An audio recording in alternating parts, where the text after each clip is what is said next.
of Narnia, The Voyage of the Dawn Treader. We're going to be continue reading it from the last video, from chapter 3, The Lone Islands. I hope you like this. Like and subscribe, and you won't be able to see me as I've added a cool background. And plus, this is a special video, so I hope you enjoy. Click that like button, that subscribe button, and that notification bell. I hope you enjoy. We're going to start reading. Land in sight, shouted the man in the bows.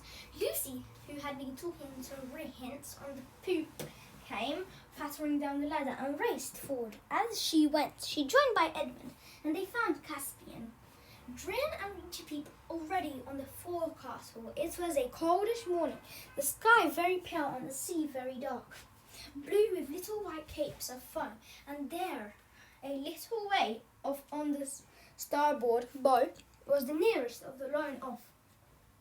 On the starboard bow was the nearest of the lone islands, Fellimouth, like a low green hill in the sea. An island. Behind it, further of the grey slopes of its sinister dawn. What do you think dawn means? If you know what it means, write that down in the comments. Same old Fellimouth, same old dawn, said Lucy, clapping her hands. Oh, Edmund, how long is it since you and I saw them last? I've never understood why they belong to Narnia, said Caspian. Did Peter the High King conquer them? Oh no, said Edmund. They were Narnians before our time, in the days of the White Witch. By the way, I've never yet heard how these remote islands became attached to the crown of Narnia. If I ever do, and if the story is at all interesting, I may put it in some other books. Are we to put it here, sire? Asked Drian. I shouldn't think it would be much good landing on Fellimouth, said Edmund. It was almost uninhabited in our days, and it looks as if it was the same still. The people lived mostly on Dawn and little on Avra. That's the third one. You can't see it yet. They only kept sheep on Fellimouth. So, if you want, I can show you a picture. I can take it off the background and I can show you. Here, guys, is the picture of, if you can see the map. See, that's where Dawn is and stuff like that. Okay, guys, as you have seen the picture right now, let's continue reading. Then we'll have to double that cape, I suppose, said Drinian, and land on Dawn. That will mean rowing. I'm sorry, you're not landing on Fellimouth, said Lucy. I'd like to walk there again. It was so lonely, a nice kind of loneliness, and all grass and clover and soft sea air. I'd love to stretch my legs now too, said Caspian. I tell you what, why shouldn't we go ashore in the boat and send it back, and then we could walk across Fellimouth and let the Dawn Treader pick us up on the other side. Who thinks that's a bad idea? Write down in the comments. If Caspian had been as experienced then as he became later on in this voyage, he would not have made this suggestion, but at the moment it seemed an excellent one. Oh, do that, said Lucy. You come, will you? Said Caspian to Elstance, who had come on deck with his hand bandaged. Anything to get off this blasted boat, said Elstance. Blasted? Said Drinian. How do you mean? On a civilian country like where I come from, said Elstance. The ships are so big that when you're inside you wouldn't know you were at sea at all. In that case, you might just as well stay ashore, said Caspian. Will you tell me then to lower the boat, Drinian? The king, the mouse, and the two Pevensies and Elstance all got into the boat and were pulled to the beach of Fellimouth.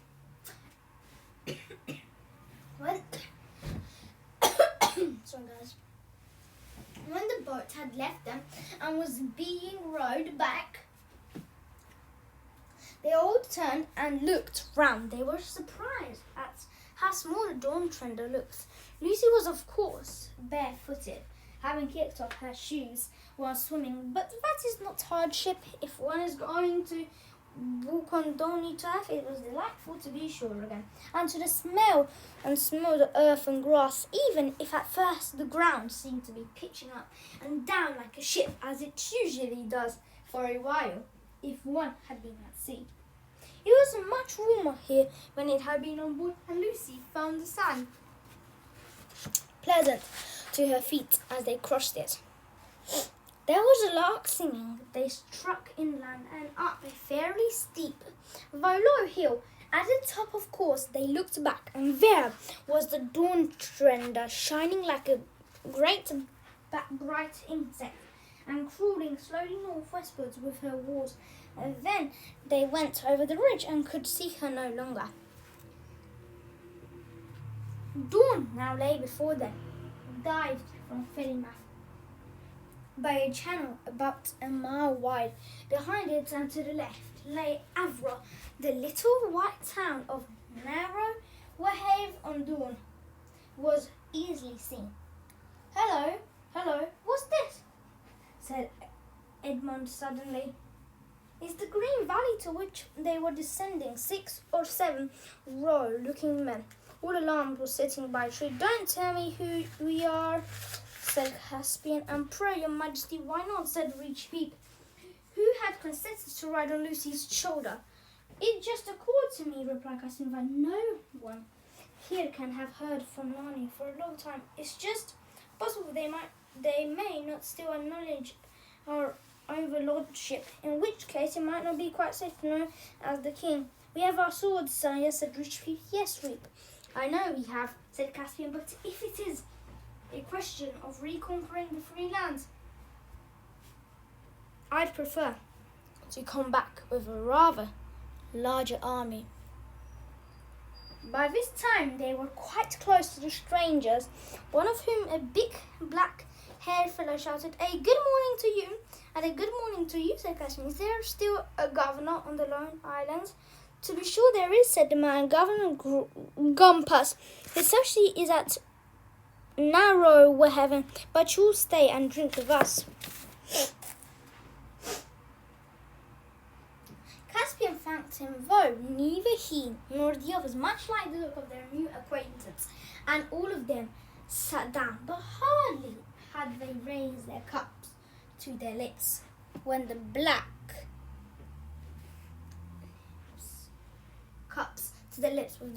black-haired man nodded to his companion as quick as lightning. All the 5 visitors, companions, and quick as lightning, all the 5 visitors found themselves wrapped in strong arms.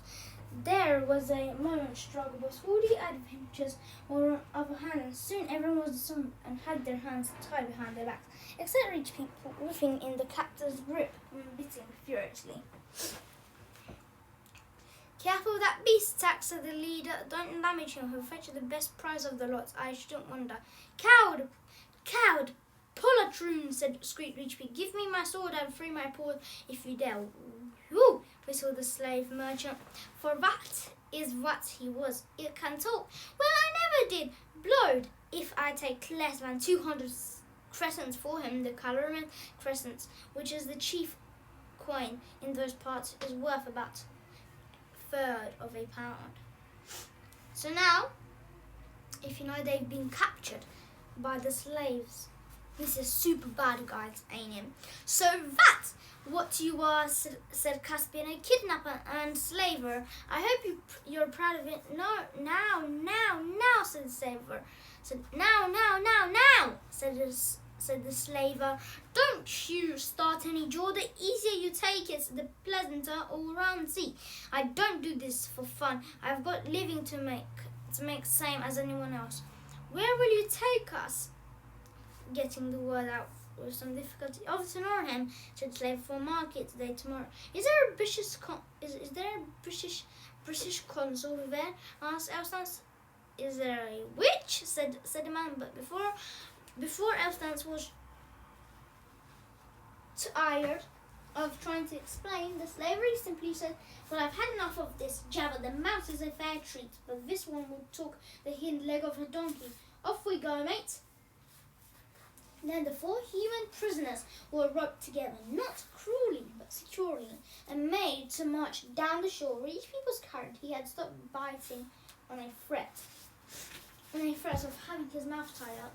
But he had a great deal to say, and Lucy really wondered how any man could bear to have the things said to him, which was said to the slave dealer by the mouse. But the slave dealer, objecting only, said, "Go on, well, Reverend Richpete, for to rest occasionally, adding, it's as good as a play, or blindly, you can't help almost thinking it knows what it's saying, or was it one of you, what stranger?" This was so infuriated. If you know what infuriated means, write it down in the comments. We're learning some new words, aren't we, guys? Infuriated. Richpete, that in the end of the number, thinks he thought of slaying all at once, nearly suffocated him, and he became silent. When they got down to shore that looked towards dawn, they found a little village and a long boat on the beach, and lying a little further out, a dirty, bedraggled looking ship. "Now, youngsters," said the slave dealer, "let's have no fuss, and then we'll have nothing to cry about. All aboard." At a moment, a fine-looking bearded man came out of one of the houses, and in laughing, and said, "Well, Pug, more of your usual wares." The slave, whose name seemed to be Pug, bowed very low and said in a wheedling kind of voice, "Yes, please, your lordship." "How much do you want for that boy?" asked the other, pointing to Caspian. "Ah," said Pug, "I knew your lordship would pick on the best. No deceiving your lordship with anything second-rate. The boy now, I've taken a fancy to him myself. Got kind of fond of him. I'm that tender-hearted. I didn't ever ought to have taken up this job, still to a customer like your lordship. Tell me your price, Curry," answered the Lord sternly. "Do you think I want to listen to the rigmarole of your filthy trade?" 300 crescents, my lord, to your honourable lordship, but to anyone else, I'll give you 150. "Oh, please, broke in Lucy. Don't surprise us, whatever you do, you don't know." But then she stopped, for some didn't even know what some 150 then, said the Lord. "As for you, little Mariam, I'm sorry I cannot buy you all. I wrote my boy Pug, and look, treat these of us well while they are in your hands, or they'll be worse for you. Well, now, who ever heard of a gentleman in my way who treated his stock better than what I do? Well, why I treat them like my own children. That's likely enough to be true," said the other grimly. The dreadful moment had now come. Caspian was untied, and his new master said, "This way, lad," and Lucy burst into his, and Emma looked very blank. But Caspian looked over the shoulder and said, "Cheer up, I'm sure it will come all right in the end. So long." "Now, you see," said Pug, "don't you start taking on me and spoiling your looks for the market. Tomorrow you be a good girl, and then you won't have nothing to cry about, see?" Then they were rowed out to the slave ship and taken below into a long, rather dark place, not so clean, where, of course, a pirate, and had just returned from cruising among the island, capturing what he could. The children didn't meet anyone who they knew. The prisoners were mostly Gallimans and Terebinithians, and they sat in the straw and wondered what was happening to Caspian, and trying to stop, Elle started talking as if everyone except himself was to blame. Okay, guys, if you think this book is very good, and if you have any other book suggestions, write them down in the chat as well. Let's continue. We've only got a little bit left. Meanwhile, Caspian was having a much more interesting time. The man who had bought him led him down a little lane between two of the village's houses, and so out into a place behind the big den. He turned and faced him. You needn't be afraid of me, boy," he said. "I'll treat you well. I'll bought you for your face. You remind me of someone." "May I ask of whom, my lord?" said Caspian. "You remind me of my master, King Caspian of Narnia." Then Caspian decided to risk everything on one stroke. "My lord," he said, "I am your master. I am Caspian, King of Narnia." So technically, Caspian asked the Lord, "May I ask of whom, my lord?" said Caspian. And guess what? So he said, "You remind me of my master, King Caspian of Narnia." Wow, it's going to be interesting. "My lord," he said, "I am your master. I am Caspian, King of Narnia." "You make very free," said the other. How shall I know this is true? Firstly, by my face. Secondly, because I know within 6 guesses who you are. You are one of those 7 lords of Narnia whom my uncle, my sister, sent to see, and whom I am come to look out for. Argos, Baron, Ojes, or Kesti, Sian, Restimar, Arvor, or I have forgotten the others. And finally, if your lordship will give me a sword, I'll prove of anyone bloody in clean battle that I am Caspian, the son of Caspian, lawful king of Narnia, lord of Carpelville, and emperor of the Lone Islands. By heaven, exclaimed the nun, is it his father, very voice and trick of speech? My lady, your master said, and there is in the field he knelt and kissed the king's hand. The monies your lordship's birth for our person will be made good from our own treasury, said Caspian. There's not in Pug's purse yet, sire, said Lord Baron, for he is and never will be. I trust I have moved his Anthony the governor 100 times to his crush, his vile traffic in man's flesh. My Lord Baron, we must talk of the state of these islands, but first, what is your lordship's own story? Short enough, sire, said Baron. I came thus far with my 6 fellow loved girls of the islands and felt I had enough of the sea. And there was no purpose in returning to Narnia while your majesty's uncle had the reign, so I married and have lived here ever since. And what is the governor of his Gumpus like? Does he still acknowledge the king of Narnia for his lord? In words, yes, all is done in the king's name, but he would not be pleased to find that Ariel will live king of Narnia coming in upon him. And if your majesty came here before him alone and unarmed, well, he would not deny his land, but he would pretend to disbelieve you. Your grace's life would be in danger. What fooling has your majesty in these waters? There is my ship just rounding the point, said Caspian. We are about 30 swords if I came out to fight.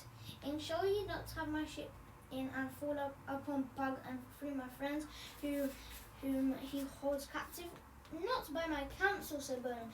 As soon as they were a fight, 2 or 3 ships would put out of Narnia to rescue Pug. Your majesty must work by a show of more power than you really have, and by the terror of the king's name, it must not come to plain battle. Gumpus is a chicken-hearted man and can be overawed. Chicken-hearted man? What does that even mean? Is he like a chicken? Oh my god. After a little more conversation, Caspian and Bern walked down to the coast a little west of the village, and there Caspian winded his horn. This was not the great magic horn of Narnia, Queen Susan, when he had left that at home for his reverend Tompkin to use if any great need fell upon the land in the king's absence. Drinian, who was on the lookout for a symbol, recognized the royal queen at once, and the dawn trend of the can standing in to shore. Then the boats put off again, and in a few moments, Caspian and Longbow were on deck, explaining the situation to Drinian. He, just like Caspian, wanted to lay the dawn trend alongside the slave ship at once and board her, but Baron made the same objection. Steer straight down this channel, Captain, said Bern, and then run to Avra where my own estates are. But first, run up the king's banner, hang out all the shields, and send as many men to the Viking top as you can. And about 5 bow shots hence, when you get open sea on your port boat, run up a few signals. Signals to whom? Said Drinian. Why, to all other ships we haven't got, but which it might be well that Gumpus thinks we have. Oh, I see, said Drinian, rubbing his hands, and they'll read our signals. What shall I say? Whole fleet round the south of Abra and assemble at Birdstead, said Lord Benham. They'll do it excellently. Their whole journey, if there were any ships, would be outside from Marrowhen. Caspian was sorry for the others languishing in the hold of Pug's slave ship, but he could not help finding the rest of the day enjoyable. Later afternoon, for they had to do all the oar, having turned to the skateboard round the north east end of Dawn and port again round to the point of Avra. They entered in a good harbour on Avra's southern shore, where pleasant land sloped down to the waters of Edge. Bern's people, many of whom they saw working in the fields were all free men, and it was happy and a prosperous feast. Here they all went ashore and were royally feasted in a low-pillared house overlooking the bay. Bernard, his gracious wife, and merry daughters made them good cheer, but after dark, Bern sent a messenger over by boats to dawn to order some preparations. He did not say exactly what for the following day. I hope you guys enjoyed it. Tomorrow, I'll be reading more of the book. I hope you enjoy. Bye!